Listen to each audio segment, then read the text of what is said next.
حضور صلی اللہ علیہ وآلہ وسلم کی احادیث کی روشنی میں وقت کئی نشانیاں پوری کر کے اب دجال کے خروج کی طرف تیزی سے رواں دواں ہے۔ جو نشانیاں پوری ہو چکی ہیں ان میں اونچے اونچے گھروں کی تعمیر، بیوی کا غیر شوہر کے لیے بننا سنورنا، مساجد سے دجال کا ذکر ختم ہونا، پانی کی قلت اور ناچ گانے کا عام ہونا شامل ہے۔ حدیث پاک میں دجال کو اس دنیا کی ابتدا سے انتہا تک کے تمام فتنوں سے بڑا فتنہ قرار دیا گیا ہے۔ ذرا غور کیجئے کہ قوم عاد، قوم سمود، قوم عمالقہ، قوم یاجوج ماجوج جیسی وحشت ناک قومیں گزریں اور فرعون، نمرود، شداد جیسے شہنشاہ گزر گئے۔ اللہ پاک نے ان سب کو مختلف عذاب دے کر ہلاک کیا، لیکن ان سب کے حالات پڑھ کے اندازہ کریں کہ دجال کا فتنہ کیا ہوگا کہ جس کو سب سے بڑا قرار دیا گیا ہے۔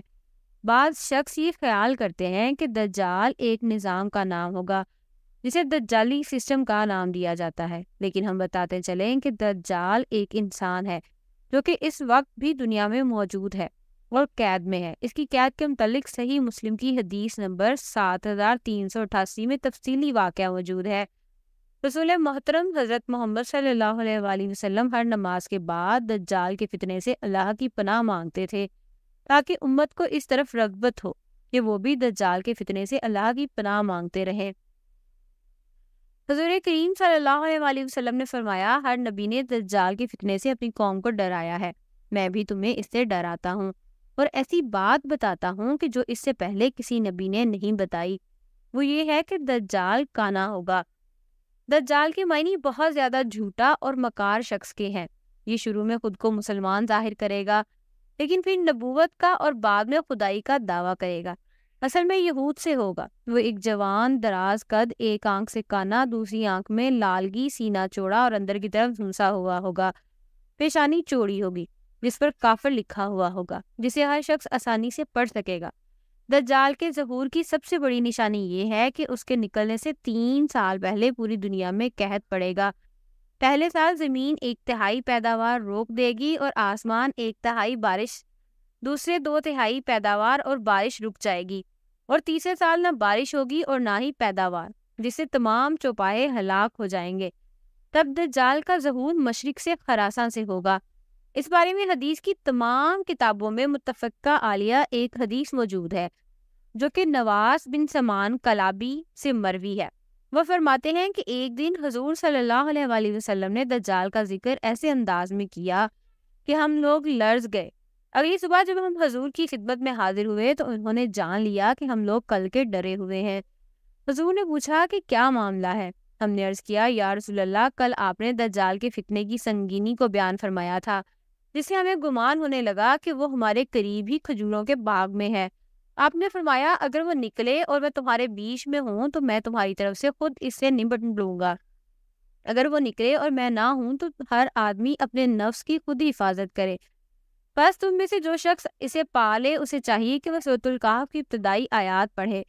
وہ شام اور عراق کے درمیان سے نکلے گا اور دائیں بائیں فساد پھیلائے گا۔ اللہ کے بندو، ثابت قدم رہنا۔ ہم نے عرض کیا، اللہ کے رسول، روئے زمین پر ٹھہرنے کی اس کی مدت کیا ہوگی؟ آپ نے فرمایا 40 دن۔ ایک دن 1 سال کے برابر ہوگا، ایک دن 1 مہینے کے برابر ہوگا، ایک دن ہفتے کے برابر ہوگا اور باقی دن تمام دنوں کی طرح ہوں گے۔ ہم نے عرض کیا، اللہ کے رسول بتائیے، وہ ایک دن جو 1 سال کے برابر ہوگا، کیا اس میں ایک دن کی نماز کافی ہوگی؟ آپ نے فرمایا نہیں، بلکہ اس کا اندازہ کر کے پڑھنا۔ ہم نے عرض کیا، اللہ کے رسول، زمین میں وہ کتنی تیزی سے اپنا کام کرے گا؟ آپ نے فرمایا، اس بارش کی طرح کہ جس کے پیچھے ہوا لگی ہوتی ہے اور وہ بارش کو نہایت تیزی سے پورے علاقے میں پھیلا دیتی ہے۔ وہ کچھ لوگوں کے پاس آئے گا، انہیں دعوت دے گا تو اس کو جھٹلائیں گے اور اس کی بات رد کر دیں گے، لہٰذا وہ ان کے پاس سے چلا جائے گا، مگر اس کے پیچھے پیچھے ان کا انکار کرنے والوں کے مال بھی چلے جائیں گے۔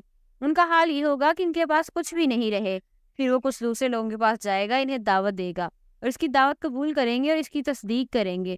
تب وہ آسمان کو بارش برسانے کا حکم دے گا، آسمان بارش برسائے گا۔ وہ زمین کو غلہ اگانے کا حکم دے گا، زمین غلہ اگائے گی۔ ان کے چرنے والے جانور شام کو جب چراگاہ سے واپس آئیں گے تو ان کے کوہان پہلے سے کہیں زیادہ لمبے ہوں گے، ان کی کوکھیں زیادہ کشادہ ہوں گی اور ان کے تھن کامل طور پر دودھ سے بھرے ہوئے ہوں گے۔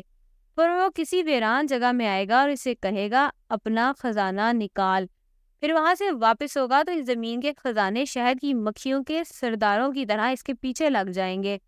پھر وہ ایک بھرپور اور مکمل جوان کو بلائے گا اور تلوار سے مار کر اس کے 2 ٹکڑے کر دے گا. پھر اسے بلائے گا اور وہ روشن چہرے کے ساتھ ہنستا ہوا آ جائے گا. بس دجال اسی حالت میں ہوگا کہ اسی دوران عیسیٰ بن مریم علیہ السلام دمشق کی مشرقی جانب سفید مینار پر زرد کپڑوں میں ملبوس 2 فرشتوں کے بازوؤں پر ہاتھ رکھے ہوئے اتریں گے. جو اپنا سر جھکائیں گے تو پانی ٹپکے گا اور جب اٹھائیں گے تو اسے موتی کی طرح چاندی کی بوندیں گریں گی. ان کی سانس کی بھاپ جس کافر کو بھی پہنچے گی وہ مر جائے گا اور ان کی سانس کی بھاپ ان کی حد نگاہ تک محسوس کی جائے گی. وہ دجال کو ڈھونڈیں گے یہاں تک کہ اسے باب اللد کے پاس پا لیں گے اور اسے قتل کر دیں گے. دجال کے ظہور کے فوراً بعد 70,000 یہودی اصفہان میں اس کی تابعداری میں آ جائیں گے. اسے بہت سے مسلمان بھی گمراہ ہوں گے سوائے چند مومن مردوں اور مومن عورتوں کے. اسی طرح کہا گیا ہے کہ مردوں کی بنسبت عورتیں اس کی زیادہ تابعدار ہوں گی کیونکہ وہ بہت جلد کسی بات سے متاثر ہو جاتی ہیں. مسند احمد کی ایک روایت میں ہے کہ دجال کی طرف نکلنے والوں میں اکثریت عورتوں کی ہوگی، یہاں تک کہ ایک آدمی اپنی ماں، بہن، بیٹی اور پھپھی کو رسی سے باندھ دے گا کہ کہیں وہ دجال کے پاس نہ چلی جائیں. دجال نامرد ہوگا لیکن بہت سی عورتیں اس سے ہم بستر ہوں گی کہ اس کے بچے کو پیدا کریں، لیکن ایسا نہ ہو پائے گا. ان عورتوں میں زیادہ تعداد ان کی ہوگی جو بالوں کا جوڑا بنا کر سر کے اوپر باندھتی ہیں، لیکن پھر بھی دجال بے اولاد ہی رہے گا. وہ ہر ملک میں داخل ہوگا اور لوگوں کو اپنا فتنہ سامانی سے گمراہ کرے گا سوائے مکہ اور مدینہ کے، کیونکہ فرشتے اس کی نگہبانی پر مامور ہوں گے. وہ اپنے ماننے والوں کو جنت کے مزے دلوائے گا جبکہ نہ ماننے والوں کو آگ میں جلائے گا، لیکن اس کی جنت اصل میں جہنم ہوگی اور جہنم اصل میں جنت ہوگی. اب اندازہ کریں دوستوں کہ ہم آج کس طرح شیطان کے پیچھے لگ کر جھوٹ، سینہ، شراب نوشی، زنا کاری میں ملوث ہیں. تو سوچیں کہ دجال کے ظہور کے بعد ہمارے ایمان کا کیا حال ہوگا. چنانچہ حدیث پاک کے مطابق اگر ہم چاہتے ہیں کہ دجال کے فتنے سے محفوظ رہیں تو سورہ کہف کی ابتدائی آیات یاد کر لیں اور روزانہ پڑھیں. انشاءاللہ اللہ پاک نہ صرف دجال بلکہ دنیا کے ہر فتنے سے حفاظت فرمائے گا. اللہ پاک ہم سب کو اپنے حفظ و ایمان میں رکھے. آمین.